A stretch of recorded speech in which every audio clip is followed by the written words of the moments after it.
Hello my dear brothers and sisters, my friends and family. I greet you all in the wonderful name of Jesus Christ. मेरे प्यारे भाइयों और बहनों, मेरे दोस्तों और परिवारों, मैं आप सभी का प्रभु यीशु मसीह में अभिवादन करता हूँ। We trust in Christ that you are well and safe. और मसीह में विश्वास रखता हूँ कि आप सभी अच्छे और सुरक्षित हैं। My beloved, today I am going to speak to you about the importance of praying for others. मेरे प्यारों, आज मैं आपसे बताना चाहता हूँ कि कितनी अहमियत है कि हम दूसरों के लिए प्रार्थना करें। We always pray for us, हम हमेशा अपने लिए प्रार्थना करते हैं, but the Bible teaches us that we should also take time to pray for others. लेकिन पवित्र शास्त्र हमें ये भी सिखाता है कि हमें अपना समय निकालना चाहिए कि हम दूसरों के लिए भी प्रार्थना करें। And the Bible also records that the Lord is so pleased when we pray for others. और पवित्र शास्त्र यह भी बताता है कि परमेश्वर बहुत प्रसन्न रहता है जब हम दूसरों के लिए प्रार्थना करते हैं। My beloved, if you look at the last chapter of the book of Job, मेरे प्यारों, अगर आप अय्यूब के आखिरी अध्याय में देखें, we learn about the Lord speaking to Job to pray for his friends. और हम इससे ये सीखते हैं कि अय्यूब ने अपने दोस्तों के लिए प्रार्थना करी। Hallelujah. Hallelujah. Verse 9 and 10 speaks about this. और वचन 9 और 10वां इस बारे में बताता है। In the English Bible, we read as the Lord accepted Job. और इंग्लिश अनुवाद में पवित्र शास्त्र के अनुसार ये दिखाते हैं कि परमेश्वर ने अय्यूब की प्रार्थना को स्वीकार किया। But in the Tamil Bible, it is translated as the Lord has seen the face of Job. और तमिल अनुवाद के अनुसार परमेश्वर ने अय्यूब के चेहरे को देखा। Hallelujah. Hallelujah. And the verse 10 says that the Lord restored Job for all he lost in double portion. और वचन 10 में बताता है कि परमेश्वर ने अय्यूब के सभी आशीषों को दुगना कर दिया। My beloved, the book of Hebrews chapter 13 verse 16 says like this. मेरे प्यारों, इब्रानियों के अध्याय 13 का 16वां वचन कहता है, But do not forget to do good and to share, for with such sacrifices God is well pleased. पर भलाई करना और उदारता ना भूलो, क्योंकि परमेश्वर ऐसे बलिदानों से प्रसन्न होता है। Here the Bible is teaching us that doing good and sharing something to others is seen by God as a sweet smelling aroma. It's a sacrifice. और पवित्र शास्त्र यहाँ ये बताता है कि परमेश्वर चाहता है, वो प्रसन्न होता है कि जब हम भलाई करते हैं, उदारता करते हैं, दूसरों के साथ बांटते हैं, तो ये उसके लिए एक सुगंधित बलि होती है। When I talk about sharing, it's not just sharing your money. अगर मैं बांटने के बारे में कहता हूँ तो ये सिर्फ धन ही नहीं है। When you pray for others, जब आप किसी के लिए प्रार्थना करते हैं, you share the anointing God has given you for others. आप दूसरों के लिए प्रार्थना करते हैं तो आप अपना जो अभिषेक है वो दूसरों के साथ बांटते हैं। You share your precious time for others.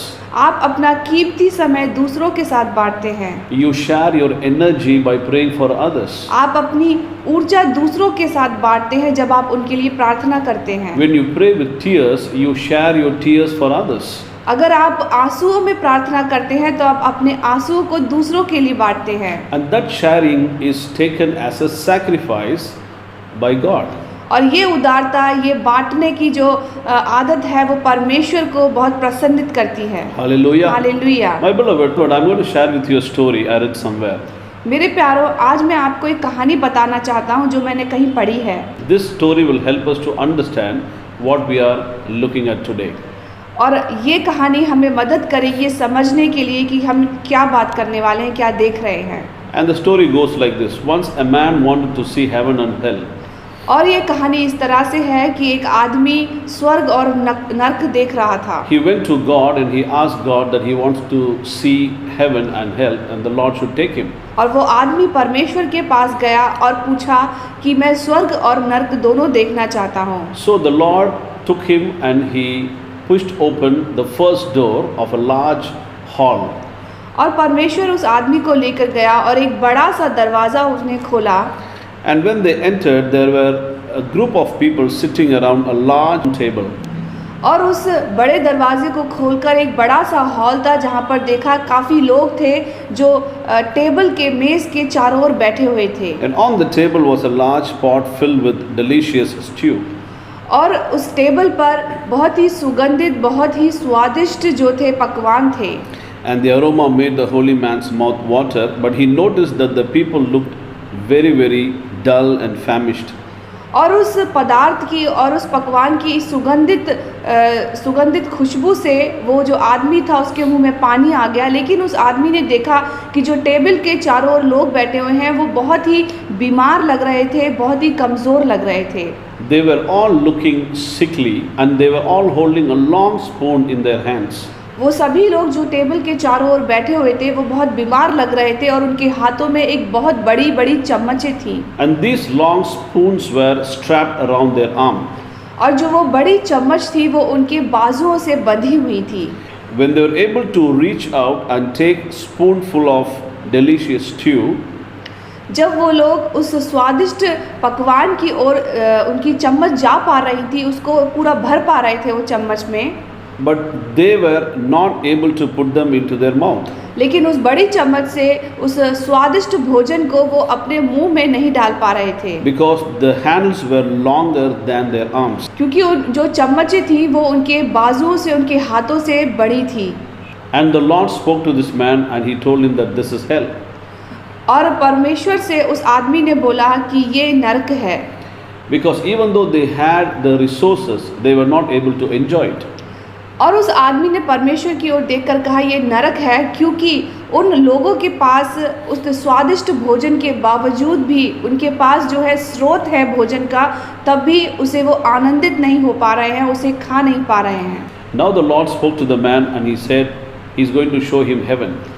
तब परमेश्वर ने उस आदमी से कहा कि अब उसके बाद वह उसे स्वर्ग दिखाने वाला है। So he pushed open another door with the same large hall. और उसके बाद परमेश्वर उस आदमी को एक बड़े दरवाजे को खोलकर अंदर ले गया, एक बहुत बड़े हॉल में। And the second room was identical to the first room. और दूसरा जो कमरा था, जो बड़ा हॉल था, वो पहले हॉल के जैसा ही था। They had the same round table and same pot of stew. और उस हॉल में, उस कमरे में उसी प्रकार की उस बड़ी मेज़ को देखकर, जहाँ पर बहुत सारे लोग बैठे हुए थे, उसी प्रकार से सुगंधित और स्वादिष्ट भोजन था। And the people at the table had the long spoons just like the other room. और वहाँ पर बैठे हुए लोगों के हाथ में भी वही चम्मच थी जो हम पहले हॉल में देख पाए थे। And the spoons were strapped to their arms. और जो चम्मचें थी वो उनकी बाजुओं से बंधी हुई थी। But in the second room, they all looked very healthy and happy. लेकिन दूसरे जो कमरे में लोग थे, जो मेज़ के चारों ओर बैठे हुए थे, वो काफ़ी स्वस्थ दिखाई दे रहे थे, बहुत खुश दिखाई दे रहे थे। And they were laughing and enjoying. और वो खुश होकर, हंसकर बहुत ज़्यादा आनंदित हो रहे थे। So this man asked God that he don't get it.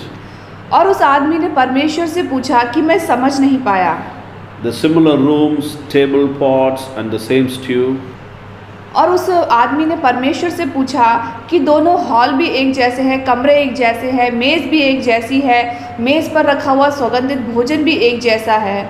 And then how come these guys are so happy and plumpy while those people were starved and sad in the first room?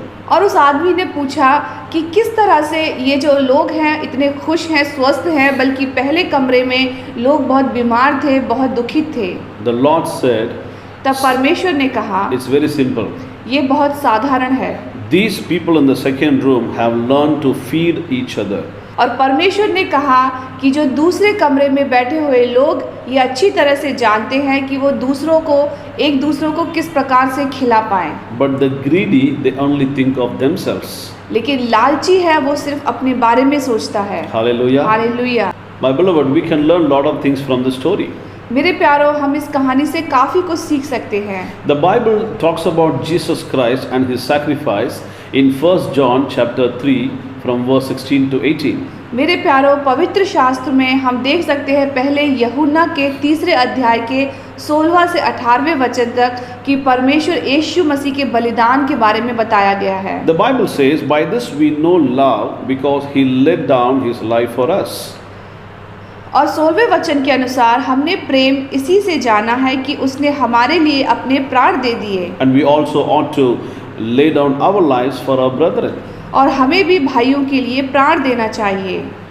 And verse 17 says, but whoever has this world's goods and sees his brother in need and shuts up his heart from him, how does the love of God abide in him? और 17वें वचन के अनुसार, पर जिस किसी के पास संसार की संपत्ति हो और वह अपने भाई को कंगाल देखकर उस पर तरस ना खाए, तो उसमें परमेश्वर का प्रेम कैसे बना रह सकता है। And in verse 18 the Bible says, let us not love in word or in tongue, but in deed and in truth. और 18वें वचन के अनुसार, हे बालकों, हम वचन और जीभ से ही नहीं पर काम और सत्य के द्वारा भी प्रेम करें। Hallelujah. Hallelujah. Here we learn that how Jesus Christ shared his life for us.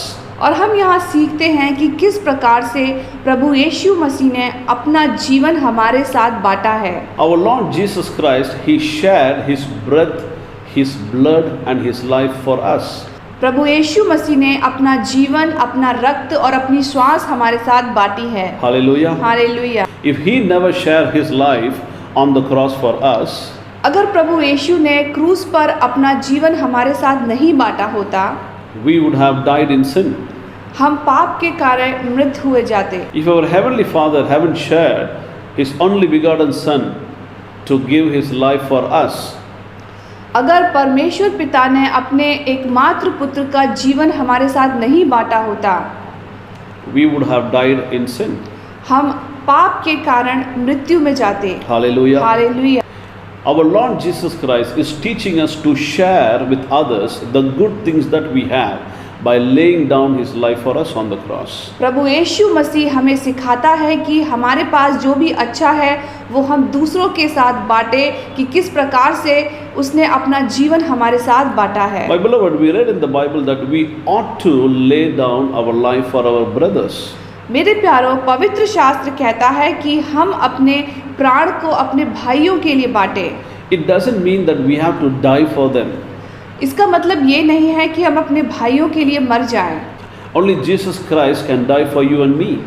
सिर्फ और सिर्फ प्रभु यीशु मसीह ही आपके लिए और हमारे लिए मर सकता है। But what does this scripture means to us? लेकिन ये अध्याय, ये वचन क्या कहता है? It means you lay down your life, you spend your time by praying for your brothers and sisters. कि आप अपना जीवन जो है, अपना समय है, आप अपना बिताते हैं, बांटते हैं अपने भाई और बहनों के लिए प्रार्थना करके। You don't have to die for your brothers and sisters, but you can live for them. आपको अपने भाई और बहनों के लिए मरने की ज़रूरत नहीं है, अपने प्राण देने की ज़रूरत नहीं है, लेकिन आप उनके लिए जी सकते हैं। We learned about Job praying for his friends and the Lord blessed him. और हम सीखते हैं जिस प्रकार से अय्यूब ने अपने मित्रों के लिए प्रार्थना करी और वह आशीषित हुआ। Today, many of us are not blessed because we are greedy. We only pray for us, our own things. और हम में से कई लोग आशीषित नहीं हैं क्योंकि हम इतने लालची हैं कि सिर्फ हम अपने लिए प्रार्थना करते हैं। We only think about our family, children, our own financial needs. हम सिर्फ अपने बारे में, अपने परिवार, अपनी ज़रूरतों के बारे में ही सोचते हैं। We don't have time to pray for those people who are dying every day. हम उन लोगों के बारे में नहीं सोचते जो हर दिन मर रहे हैं।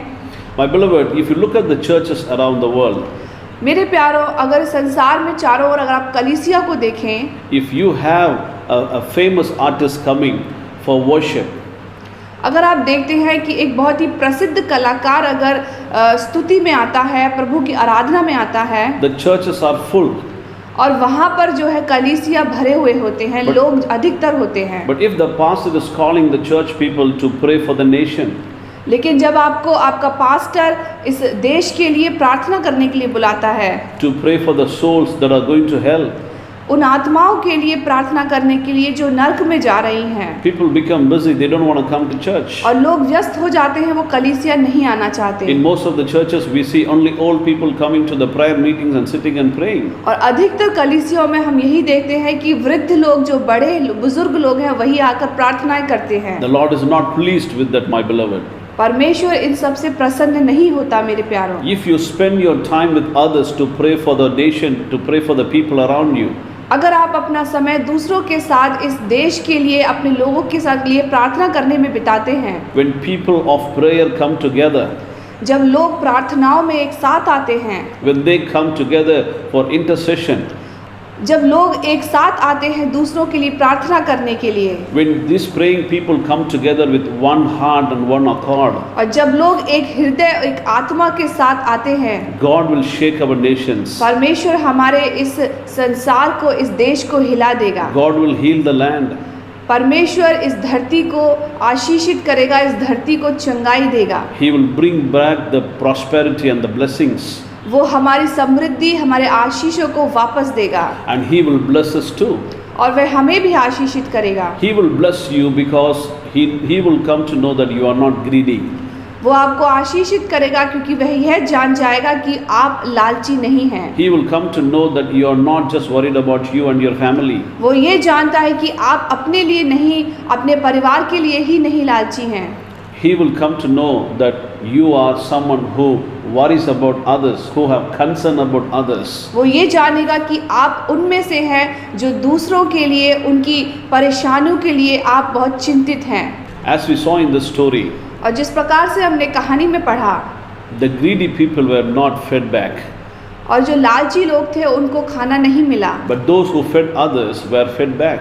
और जो लोग एक दूसरे को खिला रहे थे उनको भोजन मिला। My beloved, in the same way, when you pray for others, the Lord will bless you. उसी प्रकार से मेरे दोस्तों, जब आप दूसरों के लिए प्रार्थना करते हैं तो आप आशीषित होंगे। Hallelujah. Hallelujah. And the Lord is teaching us how to pray and how to take fasting in Isaiah chapter 58. और पवित्र शास्त्र में सिखाता है कि किस प्रकार से हमें उपवास रखना चाहिए, किस प्रकार से हमें प्रार्थना करनी चाहिए। यशाया के 98वें अध्याय में If you read from verse 5 through 11, अगर आप वचन 5वें से 11वें वचन तक पढ़ें, the Lord is teaching about the real fasting. और पवित्र शास्त्र में सिखाती है कि एक सच्ची उपासना, एक सच्ची जो उपवास होता है वो क्या है। In the Old Testament, people used to fast by sitting on the ashes and wearing sackcloth on them. पुराने नियम के अनुसार लोग जब उपवास रखते थे तो वो राख के ऊपर, उस तटे के ऊपर बैठकर प्रार्थना करते थे। They take the ashes and they throw it on their head वो राख लेकर अपने ऊपर डालते थे and they cry the whole day. और वो पूरे दिन रोते थे। Hallelujah. Hallelujah. But the Lord is teaching us the real fasting and prayer. और परमेश्वर हमें सिखा रहा है कि सच्चे उपवास और प्रार्थना क्या होती है। According to the Bible, the fasting and the prayer the Lord chose us is और पवित्र शास्त्र के अनुसार जिस प्रकार के उपवास से परमेश्वर प्रसन्न होता है to loose the bonds of the wickedness, कि बुराई के साथ अपना संबंध तोड़ देना, to undo the heavy burdens, कि अपने भार से मुक्त हो जाना, to let the oppressed go free, कि जो अंधेर सहने वाले हैं उनका जुआ तोड़कर उनसे छुड़ा लेना और सब जुए को टुकड़े टुकड़े कर देना, to share your bread with the hungry, और अपने रोटी को दूसरे के साथ बांटना, to help the poor and the naked, और जो अनाथ लोग हैं, जो ज़रूरतमंद गरीब लोग हैं उनकी मदद करना। Hallelujah. Hallelujah. And the Bible says when you do all these things, और पवित्र शास्त्र कहता है जब आप ये सब करते हैं the Lord will bless you in such a way कि परमेश्वर आपको इस तरह से आशीषित करेगा that when you call Him, He will answer you immediately. कि जब आप परमेश्वर को बुलाते हैं तो वो आपको तुरंत आंसर देगा, जवाब देगा। My beloved, how can you loose the bonds of wickedness? मेरे प्यारों, किस प्रकार के साथ आप बुराई के साथ अपना संबंध तोड़ सकते हैं? How can you undo the heavy burdens? किस प्रकार से अपने भार को आप मुक्त कर सकते हैं? How can you let the oppressed to go free? किस प्रकार से जो तंगी में हैं लोग, जो भरे हुए हैं दुखों से, उस प्रकार से आप उन्हें मुक्त कर सकते हैं? Can you do this physically? क्या आप ये सब शारीरिक तौर पर कर सकते हैं? No. नहीं। You can only do these things spiritually. ये सब चीजें आप सिर्फ आत्मिक रूप से कर सकते हैं। Hallelujah. Hallelujah. The devil is oppressing and suppressing the people. जो शैतान है वो अनेक लोगों को दबा रहा है, उनके ऊपर अत्याचार कर रहा है। You cannot go and fight with him physically. आप उस शैतान के सामने जाकर शारीरिक तौर पर युद्ध नहीं कर सकते। If you want to do all these things, अगर आप ये सब करना चाहते हैं, you have to kneel down and pray for them. आप अपने घुटने टेक कर परमेश्वर से प्रार्थना करें। You have to fast and pray for them.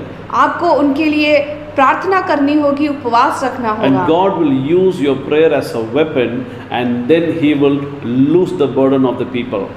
और आपके उन उपवासों को, उन प्रार्थनाओं को परमेश्वर हथियार के तौर पर इस्तेमाल कर लोगों के भार को, उनकी परेशानियों को मिटाएगा। He will release the people from their wicked bondage. परमेश्वर उनके सभी प्रकार की बुराइयों के, उनके सभी बंधनों को खोल देगा। This can be done only through praying for others. और ये सब सिर्फ हम प्रार्थनाओं से कर सकते So हैं। when you pray for others, जब आप दूसरों के लिए प्रार्थना करते you हैं, use your long spoon and you feed them. आप अपनी उस लंबी चम्मच का इस्तेमाल करते हैं और दूसरों को खिलाते हैं। And God will open the doors for you and you will be fed. और परमेश्वर आपके लिए उन द्वारों को खोल देगा कि आप खिलाए जाएं। Like in Old Testament, God will not open the heavens and He will come directly and feed you. पुराने नियम के अनुसार परमेश्वर स्वयं आकर उस स्वर्ग को खोलकर आपको नहीं खिलाने वाला। He will use other spoons, the people around you, and He will help you through them. परमेश्वर आपके आसपास के लोगों का इस्तेमाल कर, दूसरों का इस्तेमाल करके आपको खिलाएगा, आशीषित करेगा। When you feed others, जब आप दूसरों को खिलाते you will हैं, be fed. आप खिलाए जाएंगे। When you pray for others, जब आप दूसरों के लिए प्रार्थना करते हैं, your things will be taken care. आपकी ज़रूरतें जो हैं वो पूरी की जाएंगी। God will meet your needs. परमेश्वर आपकी ज़रूरतें पूरी He करेगा। will bless you in double portion like Job.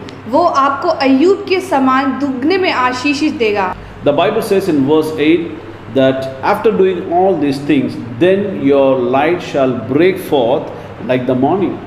और पवित्र शास्त्र के अनुसार यशाया 98 का 8वां वचन के अनुसार कि जब आप ये सब कार्य करते हैं तब आपके प्रकाश का पौ फटेगा और नाई चमकेगी। Then your healing shall spring forth speedily, तब आप शीघ्र ही चंगे हो जाएंगे and your righteousness shall go before you, और आपका धर्म आपके आगे आगे चलेगा। and the glory of the Lord shall be your rear guard. और परमेश्वर यहोवा का तेज आपके पीछे रक्षा करते चलेगा। Hallelujah. Hallelujah.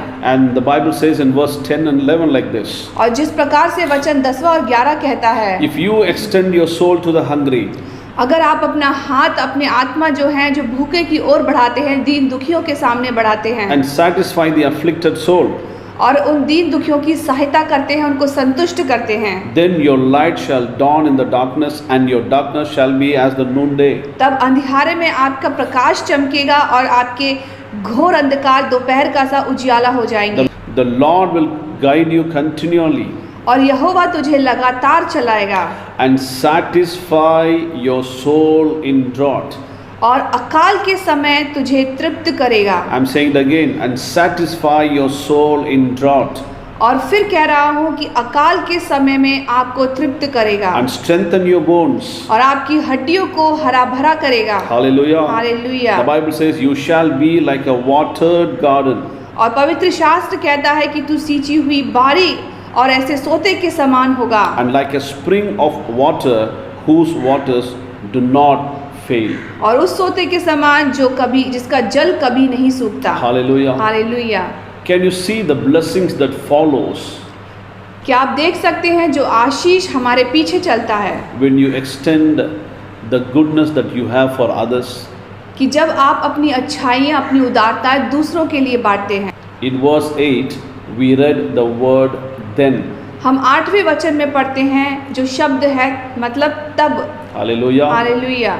Only after you do all these things, which means then, तब जब आप ये सब कार्य करते हैं, and all the blessings that we receive तब उसके बाद आपके पास वो आशीष आते हैं। through all those verses we read. और जो वचन हमने पढ़े हैं उसके अनुसार। Hallelujah. हालेलुया। My beloved, मेरे प्यारों, we have already lost so much in this world. मेरे प्यारों, इस संसार में हम पहले ही काफ़ी कुछ खो चुके हैं। The only thing that we have in our life is the breath of life the Lord has given us. और हमारे पास जो आज बचा है वो परमेश्वर के द्वारा दी गई श्वास है। And we can see that everything around us is vanishing. और हम देख सकते हैं हमारे चारों ओर जो है समाप्त हो रही हैं धीरे धीरे। And God is teaching us that everything around us is temporary. और परमेश्वर हमें सिखा रहा है कि हमारे आसपास सभी जो चीज़ें हैं वो अस्थायी हैं, They are not eternal. वो अनंत नहीं हैं। Only God is permanent. सिर्फ परमेश्वर ही अनंत है, His grace is permanent. उसका अनुग्रह अनंत है। Only they are eternal. सिर्फ वही है जो सदा के लिए है। So what are we going to do with the life that the Lord has given us now? तो उस जीवन का हम क्या करने वाले हैं जो परमेश्वर ने हमें दिया है। The Lord might have saved you from many challenges. परमेश्वर ने आपको अनेक चुनौतियों से बचाया होगा। You may have walked through the valley of death. हो सकता है आप अनेक प्रकार के मौत की घाटियों से गुजरे हैं। You might have gone through so much of demonic challenges. हो सकता है अनेक प्रकार की दुष्ट आत्माओं की चुनौतियों से आप गुजरे हैं। But the Lord has kept you alive. लेकिन परमेश्वर ने उन सब के ऊपर आपको जीवित रखा है। The Lord has kept you alive through all the storms and challenges that you have faced. परमेश्वर ने आपको सभी आंधी तूफानों सभी चुनौतियों के ऊपर आपको जीवित रखा है। So for what are you going to live? तो आप किसके लिए जीवित रहने वाले हैं? Let us live for Jesus Christ. तो परमेश्वर यीशु के लिए आप जीवित रहें। Let us do what He did for others. हम वो करें जो परमेश्वर यीशु ने लोगों के लिए किया है। He laid down His life for others. उसने अपने प्राण को दूसरों के लिए समर्पित किया है। He shared His glory, उसने अपनी महिमा को बांटा है। His breath of life, उसने अपनी श्वास अपने जीवन को His बांटा है। flesh and blood for us on the cross. उसने अपने मांस अपने रक्त को उस क्रूस पर बहाया है। But He is not asking you to die. लेकिन वो आपको प्राण देने के लिए नहीं बोल रहा, He is asking us to live for others. लेकिन वो दूसरों के लिए जीवित रहने के लिए हमें बोल रहा है। Hallelujah. Hallelujah. You don't have to die for others, आपको दूसरों के लिए प्राण देने की आवश्यकता नहीं, but the life you have, share your time and energy through prayer for others. लेकिन इस जीवन में आपके पास जो समय है, आपकी ऊर्जा है, अपने कार्य दूसरों के लिए बांटे। You cannot use that long handled spoon and feed yourself. आप अपनी उस बड़ी चम्मच का इस्तेमाल कर उस लंबी चम्मच को अपने आप को खिला नहीं सकते हैं। Feed others, दूसरों को खिलाएं, share with others, दूसरों के साथ बांटें, and this double portion of blessing is waiting for you. और ये दुगना आशीष आपके लिए इंतजार कर रहा है। May the Lord bless you, परमेश्वर आपको आशीष दे and may the Lord bless this word. और परमेश्वर इस वचन को आशीष दे। Amen. आमीन।